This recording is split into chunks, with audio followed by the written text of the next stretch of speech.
The steady beep of the heart monitor was the only sound in the hospital room as I held my mother's frail hand.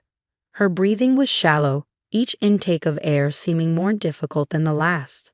In these final moments, I wanted to remember everything about her: the gentle wrinkles around her eyes, the calluses on her hands from years of working our family farm, the faint lavender scent she always wore. "It's time to let go, Mom," I whispered, brushing back her silver hair. "The farm will be okay, I promise." I felt David's hand on my shoulder, his grip uncomfortably tight. My husband of 8 years, standing behind me like a dark shadow as my world crumbled. The heart monitor's rhythm began to slow. That's when he leaned down, his lips brushing against my ear. "Once she's gone, the farmland is mine. Object, and you'll never see Emma and Lucas again." My blood ran cold, but I didn't turn around. I kept my eyes fixed on Mom's face, watching as her last breath escaped her lips. The monitor flatlined, its harsh tone cutting through the room like a knife. I'm Olivia Harrison, and at 34, I was about to learn just how cruel the man I married could be. The next few days passed in a blur of funeral arrangements and paperwork. Our small farming community in Cedar Grove rallied around us, bringing casseroles and offering condolences. But beneath their sympathy, I could sense their uncertainty. Everyone knew the Harrison family farm was one of the most valuable properties in the county. 500 acres of prime agricultural land that had been in my family for 4 generations. David played his part perfectly. The grieving son-in-law, supportive husband, devoted father. He held my hand at the funeral, wiped away my tears, and made sure our children, Emma, 7, and Lucas, 5, were always perfectly behaved. But I caught the calculating looks he gave the farmland when he thought no one was watching. "The kids are finally asleep," David said, walking into our kitchen that evening. He loosened his tie and poured himself a whiskey. "We need to talk about the farm." I stood at the sink, staring out the window at the fields bathed in moonlight. The old scarecrow in the north field, the one Mom had insisted on keeping despite its weathered appearance, stood sentinel in the darkness. "There's nothing to talk about," I replied, keeping my voice steady. "The farm stays in my name just like Mom wanted." David's laugh was cold. "Come on, Olivia, be reasonable. You know nothing about running a farm. I have connections, investors interested in development. We could make millions." By destroying everything my family built? I turned to face him, seeing the stranger who had replaced my husband. "This isn't just land, David. It's our heritage, our children's inheritance." His expression hardened. "I've already spoken to my lawyer. Either you sign the property over to me, or I'll make sure you never see Emma and Lucas again. My family has enough influence to make that happen." "You're threatening to take my children." The words felt like acid in my mouth. "I'm giving you a choice." He finished his whiskey and set the glass down with deliberate care. "Be smart about this, Olivia. You have until the end of the week to decide." As he walked away, I gripped the counter to steady myself. How had I not seen this coming? The signs had been there: his increasing interest in the farm's finances, the mysterious phone calls, the subtle comments about my mother's mental state in her final months. Later that night, I couldn't sleep. I found myself walking through the moonlit fields, my bare feet cold against the dewy grass. The old scarecrow loomed ahead, its faded overalls and hat silhouetted against the stars. Mom had always said it was special, that it watched over the farm's secrets. I thought it was just one of her whimsical stories. Standing before it now, I noticed something odd. The left pocket of its overalls was bulging slightly, the fabric weathered but intact. Reaching inside, my fingers touched something smooth and cold. A key, old and brass, with a familiar pearl charm attached. My heart raced as I recognized it. Mom's special key, the one she always worn around her neck, but had mysteriously lost 2 months before her death. She'd been so insistent about the scarecrow, about its importance. Had she known? Had she seen this coming somehow? Clutching the key, I hurried back to the house and up to Mom's study. The room was exactly as she'd left it, her collection of antique lockboxes still arranged on the shelves. The pearl charm matched one of them perfectly, a small iron box I'd never seen opened. Inside, I found a stack of documents, photos, and a letter addressed to me in Mom's flowing handwriting. As I read, tears filled my eyes. But they weren't tears of sadness. Mom hadn't just left me a farm. She left me away to fight back. My darling Olivia, the letter began, if you're reading this, then my suspicions about David were correct. The Scarecrow has kept our family's secrets safe for generations, and now it's protected our most important documents. Remember what I always told you. The land knows its true guardians. I stayed up all night reading, my hands trembling with each new revelation. By dawn, I knew exactly what I had to do. David might think he held all the cards, but Mom had seen him coming. She prepared for this, armed me with everything I needed. Looking out the window at the old Scarecrow, I allowed myself a small smile. David had no idea what he'd started, or how it would end. The sun rose over Cedar Grove, painting the fields gold.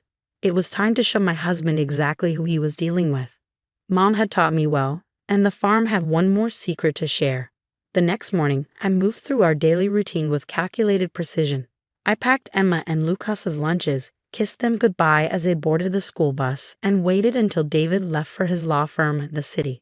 Only then did I allow myself to return to Mom's study and the documents that had changed everything. Among the papers was a thick folder labeled Harrison Development LLC, a company David had secretly formed 6 months ago. There were emails, contracts, and most damning of all, recordings. Mom hadn't just suspected David's plans, she documented them. Mrs. Harrison was quite thorough. Mr. Peterson, our family's longtime attorney, said later that morning as he reviewed the evidence. These recordings of David discussing plans to force you out, while they're quite incriminating. I sat across from his desk, clutching my coffee cup. He threatened to take my children. Mr. Peterson's eyes hardened. That's where he made his biggest mistake. Your mother didn't just leave you the farm, Olivia. She left you proof of David's conspiracy to commit fraud. He's been planning this takeover for years, working with developers behind my back while my mother was dying. The coffee turned bitter in my mouth. Using our children as leverage. There's more. Mr. Peterson pulled out another document. Your mother suspected David might try something like this. That's why she set up a trust for Emma and Lucas, with you as sole trustee. He can't touch it. The weight that had been crushing my chest lifted slightly. Mom had protected not just the land, but my children's future too. What do we do next? I asked. First, we file for an emergency custody order. These threats he made are serious. Then, we move to protect the farm's assets. The development contracts he's been arranging, they're worthless without your signature. As we planned our next steps, my phone buzzed with a text from David. Thought about what I said. Don't make this harder than it needs to be. I didn't respond. Instead, I drove out to the north field, where the old Scarecrow stood watch. The morning sun cast its shadow long across the earth, pointing toward the ancient oak tree at the field's edge. Mom's letter had mentioned the tree, and now I understood why. Kneeling at its base, I found what she'd described, a small metal box, buried shallow among the roots. Inside was a USB drive and another letter, this one dated just weeks before her death. My dearest Olivia, it read, if you're reading this, then David has shown his true colors. The drive contains security footage from my hospital room, footage he doesn't know exists. Remember when he insisted on private time with me? Now you'll know what really happened during those visits. That evening, after picking up the kids from school, I took them to my best friend Sarah's house. Just a fun sleepover, I told them, hugging them extra tight. David was waiting when I got home, nursing his usual whiskey. Where are the kids? He demanded. Safe, I replied, my voice steady. Away from you. His face darkened. What's that supposed to mean? It means I know everything, David. The development company, the threats to Mom when she refused to sell, the plans you made while she was dying. He set his glass down slowly. You're being dramatic. I'm trying to secure our future. No, I said, pulling out my phone. You're trying to steal my children's inheritance. Mom recorded everything. Your meetings with developers, your threats, even your private conversations in her hospital room. The color draining from his face. You're bluffing. I played one of the recordings, his voice filling the kitchen as he threatened my dying mother, demanding she change her will. His hands began to shake. The thing about old farms, I said, stopping the playback, is that they hold on to their secrets. Mom knew what you were planning. She left evidence everywhere, in the Scarecrow, under the oak tree, even in her hospital room. Did you really think she'd leave her family legacy unprotected? He lunged for my phone, but I was ready. Touch me, And the recordings go straight to the police. Touch our children, and every developer in the state will know how you operate. You can't prove anything, he snarled, but uncertainty flickered in his eyes. The emergency custody hearing is tomorrow morning, I informed him. Pack a bag, you won't be staying here tonight. This isn't over, he threatened, heading for the stairs. You have no idea what I'm capable of. I watched him pack, my hand tight around the phone. Actually, David, I do. That's why I'm not afraid anymore. After he left, I walked out to the scarecrow again. The moon was rising, casting long shadows across the fields my ancestors had tended for generations. Mom's voice seemed to whisper on the evening breeze. The land knows its true guardians. Standing there, I felt stronger than I had in years. David thought he was fighting me for a piece of property, but he'd never understood what the farm really meant. It wasn't just land. It was legacy, memory, and now justice. Tomorrow would bring the custody hearing, and with it, the beginning of David's downfall. But tonight, under the stars my mother had taught me to name, I was exactly where I belonged. The old scarecrow kept its vigil, guardian of one last secret that would seal David's fate. Mom's final gift was still waiting to be revealed, and when it was, my husband would learn what happened to those who threatened a Harrison woman's children. The wind picked up, rustling through the cornfields like whispered promises. Dawn wasn't far away, and with it would come the fight of my life. But standing there, surrounded by the land that had sustained my family for generations, I knew I wouldn't be fighting alone. The courthouse steps were bathed in morning sunlight as I walked up them, clutching a worn leather briefcase that held Mom's final surprise. David stood with his lawyer near the entrance, his confident smirk faltering when he saw me approach. Inside the courtroom, Judge Thompson, a stern woman who'd known my family for years, listened intently as David's lawyer painted me as an unstable widow, too grief-stricken to care for my children properly. Furthermore, Your Honor, he continued, Mrs. Harrison's emotional attachment to an outdated family farm demonstrates her inability to make sound decisions for Emma and Lucas's future. When it was my turn, I opened Mom's briefcase. Your Honor, I'd like to present evidence that my husband has engaged in a pattern of threatening behavior and attempted fraud. The recordings play through the courtroom speakers. David's voice, cold and calculating as he threatened my dying mother. His conversations with developers, planning to strip the land bare. His phone calls discussing how to use my children as leverage. David's face grew paler with each revelation. But I wasn't finished.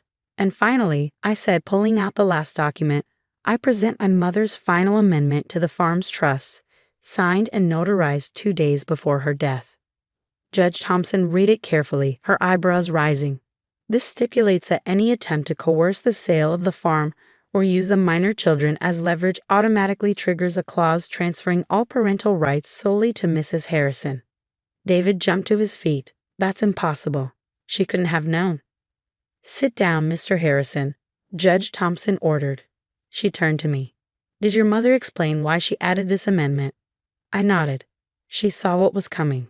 The scarecrow in our north field, it wasn't just watching over the land. It was recording everything. Every meeting David had with developers in that field, every threat he made while walking the property. Mom had installed surveillance equipment inside it months ago. The courtroom erupted in whispers. David slumped in his chair, defeated. Judge Thompson's ruling was swift and absolute. Full custody of Emma and Lucas was granted to me. David was barred from the property and ordered to pay significant damages for his attempted fraud. As we left the courthouse, David caught up to me. You've ruined everything, he hissed. No, I replied calmly. You did that yourself. The farm doesn't just grow crops, David. It grows truth, and truth has deep roots. That evening, I stood with Emma and Lucas in the north field. The old scarecrow watched over us as the kids played, their laughter carrying across the land that would one day be theirs. Mommy, Emma asked, will we always live here? I pulled her close. As long as we want to, sweetheart. This land is our heritage, our home, and no one can take that from us. Later, as the sun set, I found one last letter from Mom in a scarecrow's pocket. My dearest Olivia, it read, now you understand why I always said the land knows its true guardians. You've protected our legacy, just as I knew you would. The farm is more than earth and crops. It's the story of strong women who refused to be bullied or broken. Your children will grow up knowing that strength just as you did. I'm so proud of you, my brave daughter. 5 years have passed since that day in court. The farm thrives under my care, its organic produce feeding our community just as it has for generations. Emma and Lucas are growing tall and strong, learning the rhythms of the land as I did at their age. David moved away, his reputation in ruins after the truth about his schemes became public. Sometimes I hear he's trying to rebuild his law practice in another state, but his past follows him like shadows across a field.